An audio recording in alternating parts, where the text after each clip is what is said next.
Estaría difícil para salvar. cerrar, nos va a dirigir la palabra Cristian Castillo. Y sin aviso. Bueno, Sin aviso para la televisión. Buenas noches, compañeras, compañeros. Nosotros la izquierda. No, lo primero que quería decir es que la edición no solo del libro, sino de las obras escogidas, se da en un momento particular en donde el quinto año que estamos transitando de la crisis capitalista ha abierto una enorme reflexión política en millones de personas.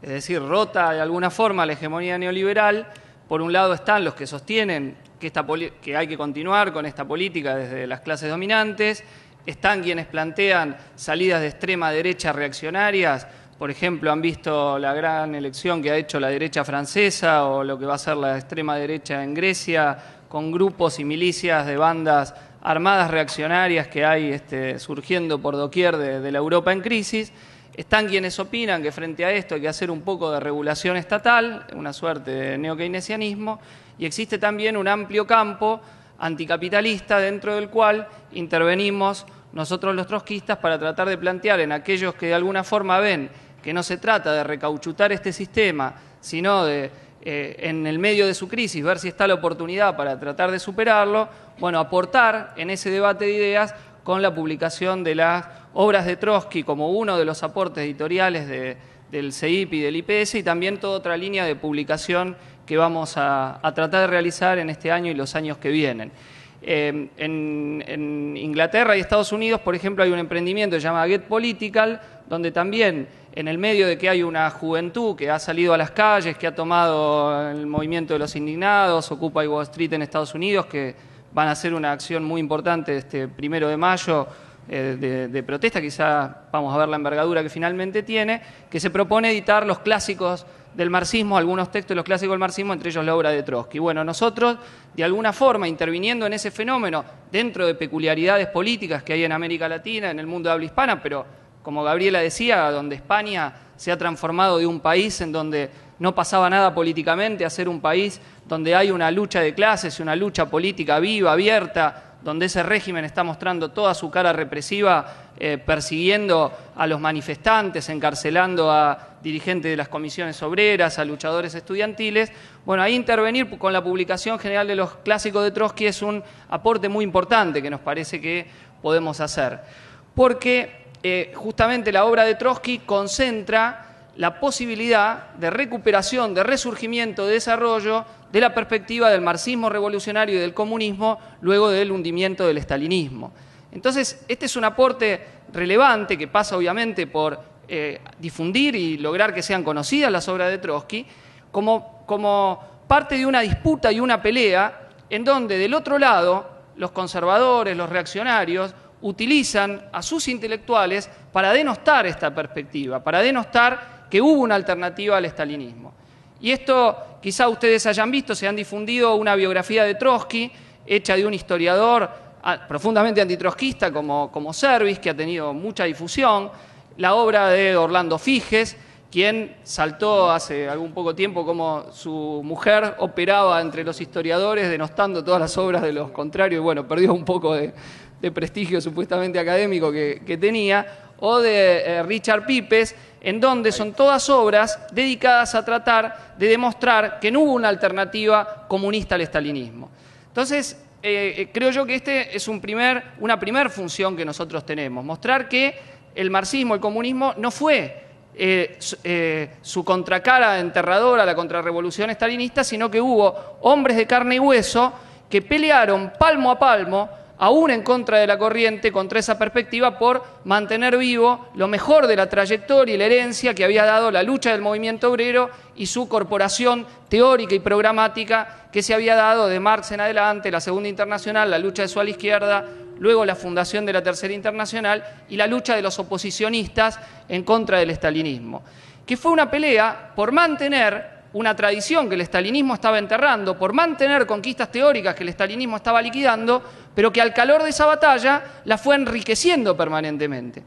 Por eso Emilio señalaba cómo se abre una época enormemente productiva del trabajo teórico de Trotsky en el Trotsky que su biógrafo Isaac Dolcher va a llamar el Trotsky desterrado, el profeta desterrado, que sin embargo es un aporte en un conjunto de elementos que hacen a la intervención política verdaderamente fenomenal.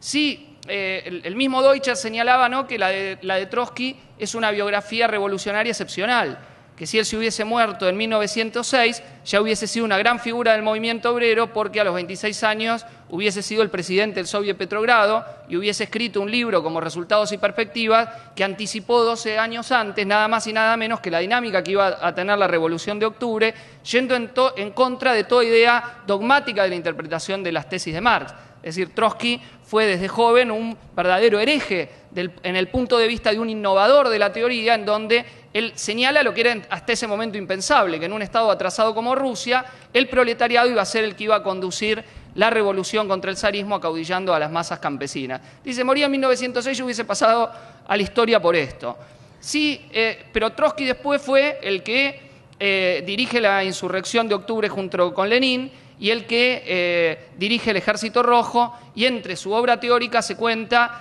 entre otras cuestiones, los escritos militares, que son trabajos muy profundos que hace Trotsky al calor de su participación en la guerra civil como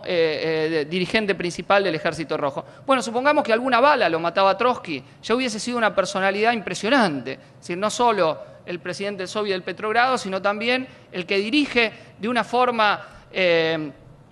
con un gran arte político y militar la toma del poder, y luego quien pone en pie de la nada un ejército que logra derrotar todas las invasiones de los distintos ejércitos imperialistas y de la reacción rusa. Bueno, pero a Trotsky le cupo en la historia una tarea adicional. Fue después, o al mismo tiempo, en paralelo, el fundador de la Tercera Internacional, el principal autor junto con Lenin de esas enormes lecciones de estrategia revolucionaria que son las resoluciones de sus 4 primeros congresos, y luego le tocó enfrentar el ascenso del estalinismo y empezar a combatir contra el estalinismo.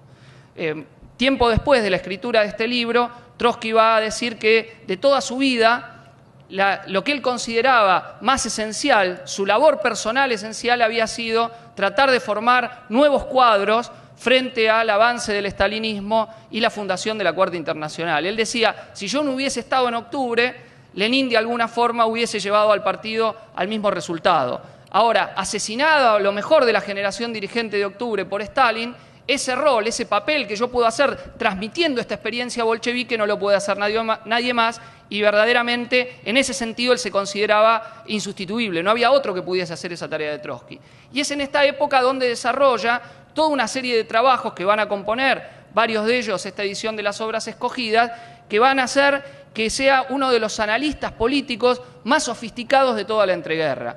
Perry Anderson dice en su texto Las antinomias de Antonio Gramsci cómo en realidad va a ser Trotsky quien va a tener el análisis más fino, más hasta con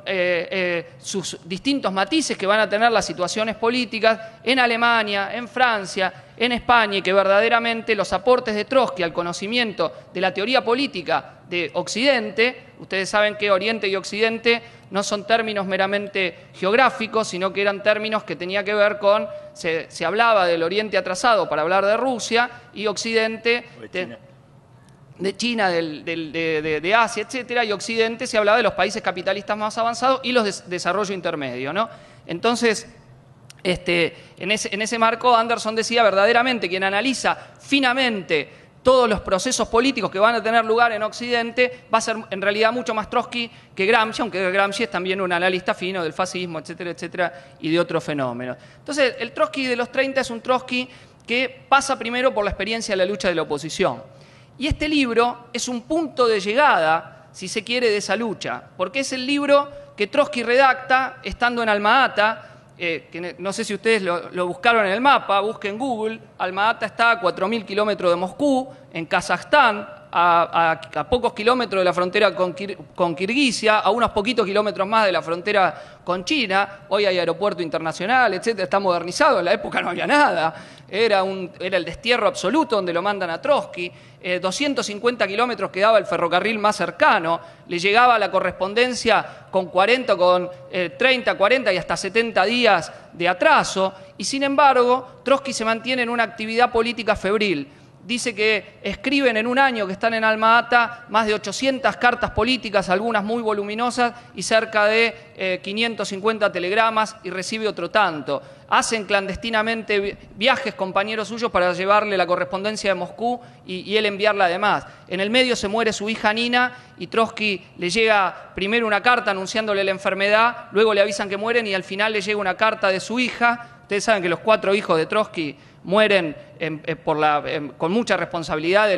la opresión burocrática. A uno lo matan directamente, a León Sedov, y a Sergei, su otro hijo también, y a las otras 2 hijas contribuye a sus enfermedades y en el caso de Sina, luego a su enfermedad psiquiátrica, la propia opresión de la barbarie stalinista. Bueno, sufriendo eso que era terrible para Trotsky, dice, el trabajo dentro de este texto de crítica al programa del Internacional Comunista es la forma de sobreponernos a ese terrible dolor que tenemos con Natalia y con Liova, su hijo que va a ser su gran colaborador hasta que lo asesina. Entonces, en Alma-Ata, desterrado, Trotsky hace un balance no solo del momento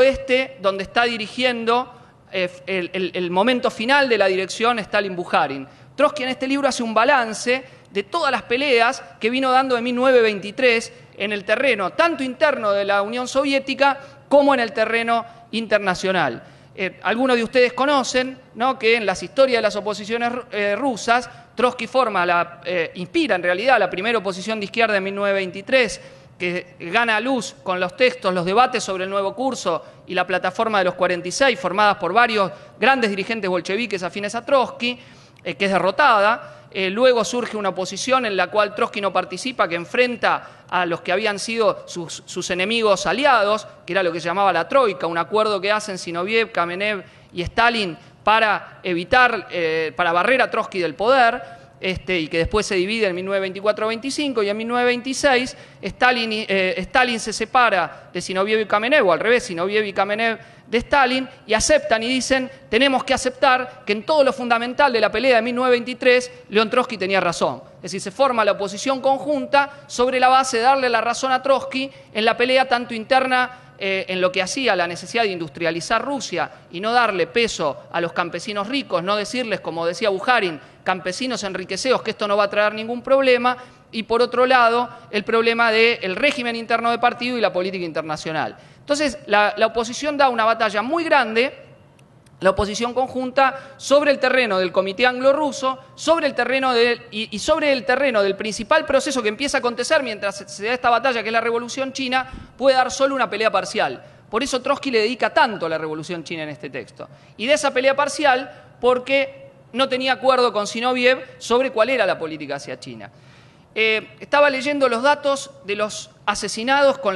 la represión china. Yo no sé si serán verdad los que pone Pierre Bruet, pero cita que en la represión del año 1927 son asesinados 547.000 obreros y campesinos, dice según las cifras que dan menos muertos.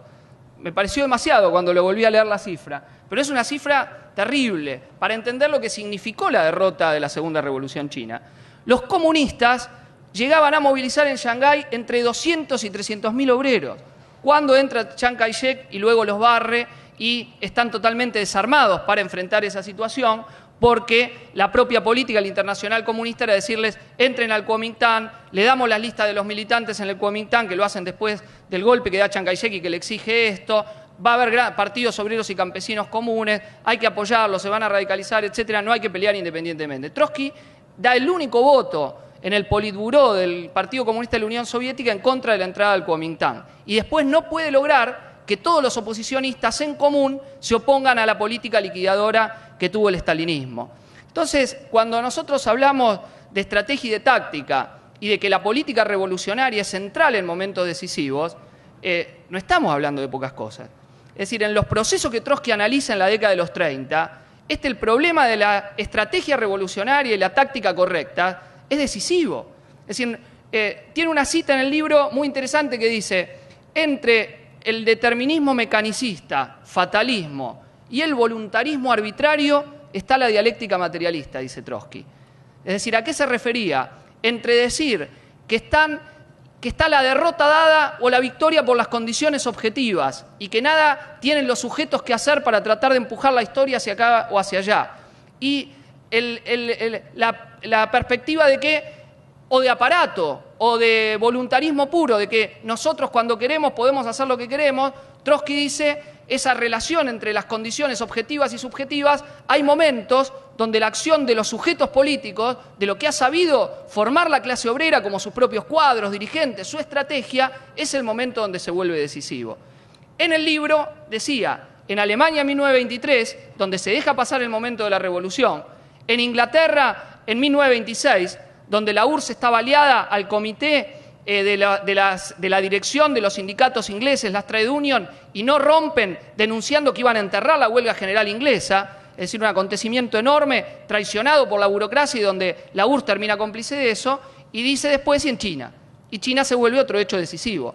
Y dice Trotsky, no porque necesariamente el Partido Comunista hubiese ahí tomado el poder, pero sí porque hubiese creado una enorme alternativa, empujando los soviets entre los campesinos, preservando al proletariado de las ciudades y dificultando ¿sí?, la acción contrarrevolucionaria de los generales nacionalistas del Kuomintang de Chiang Kai-shek.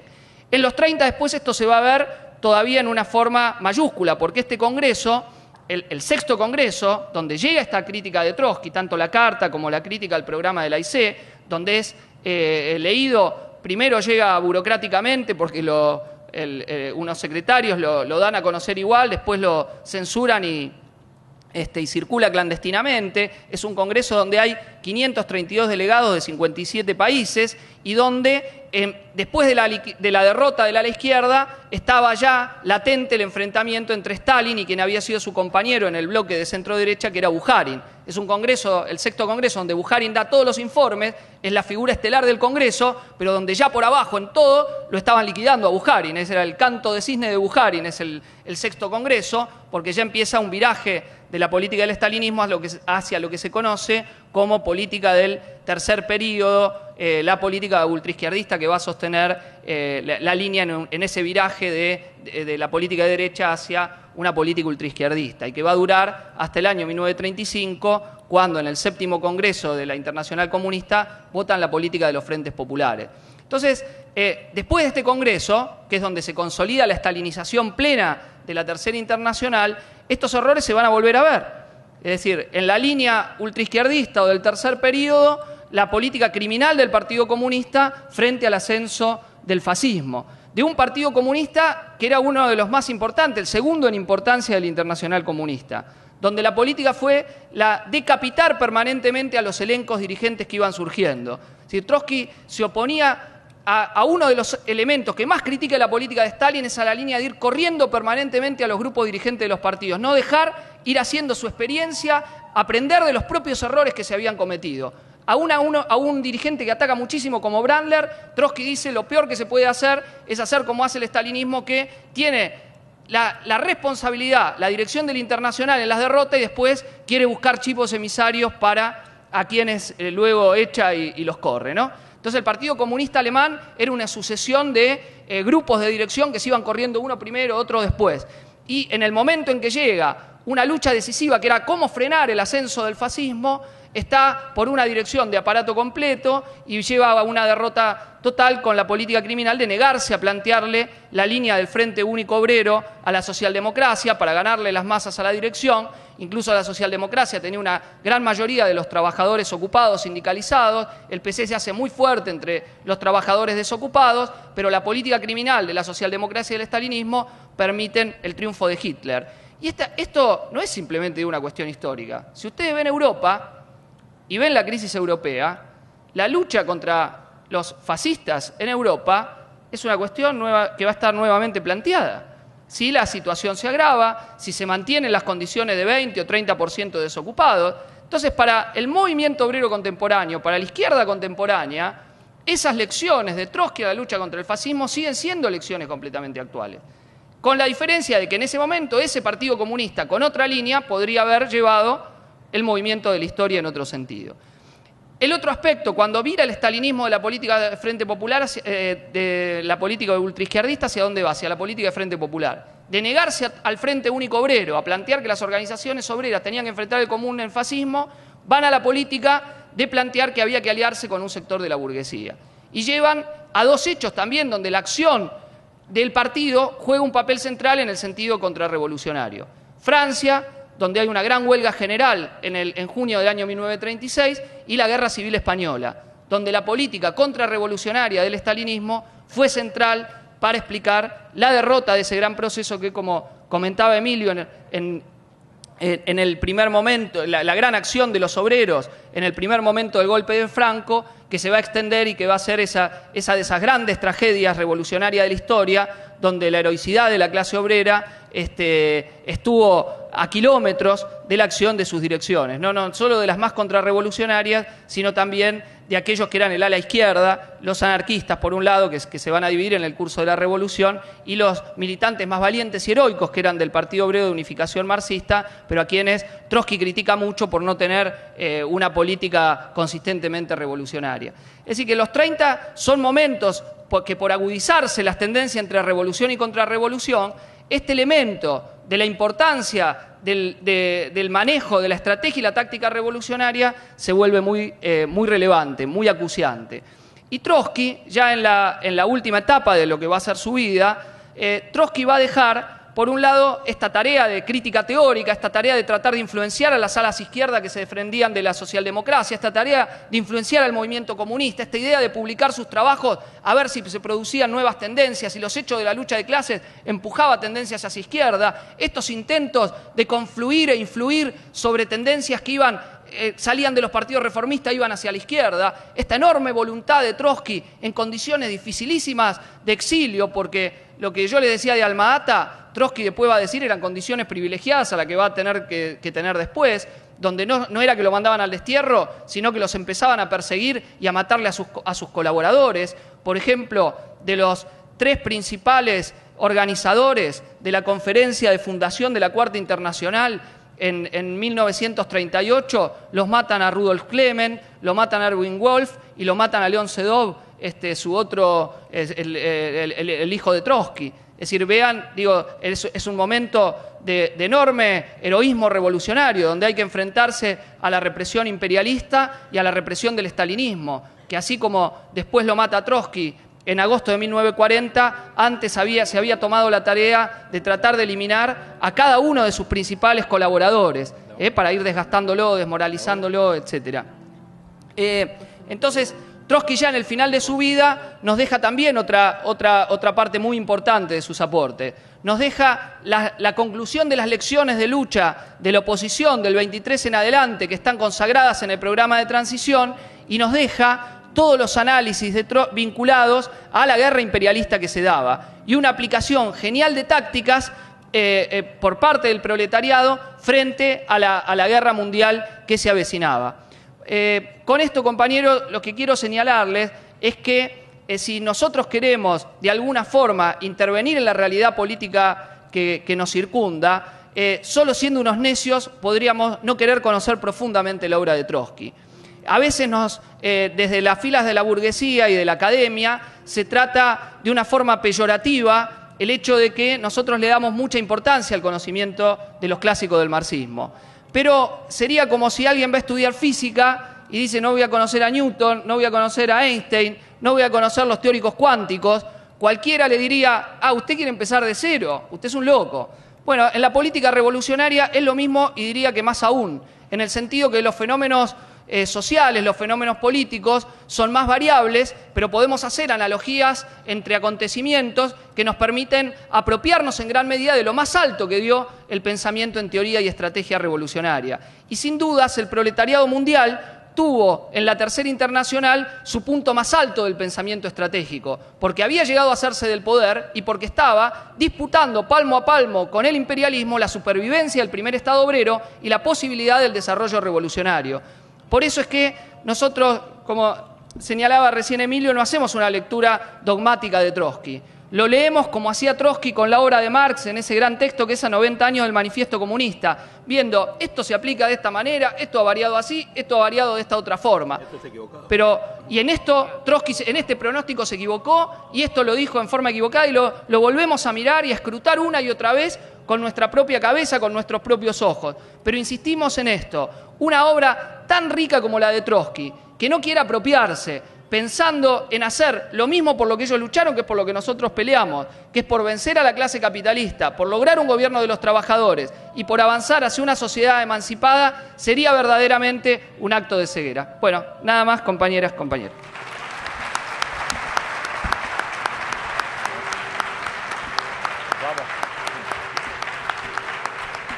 Gracias por venir. ¿Debo cantar? Internacional. No. Ahora pasamos al lado de la escuela del lado. Sí, bueno. Los libros de están acá adelante, los libros de Stalin, para quienes quieran adquirirlo.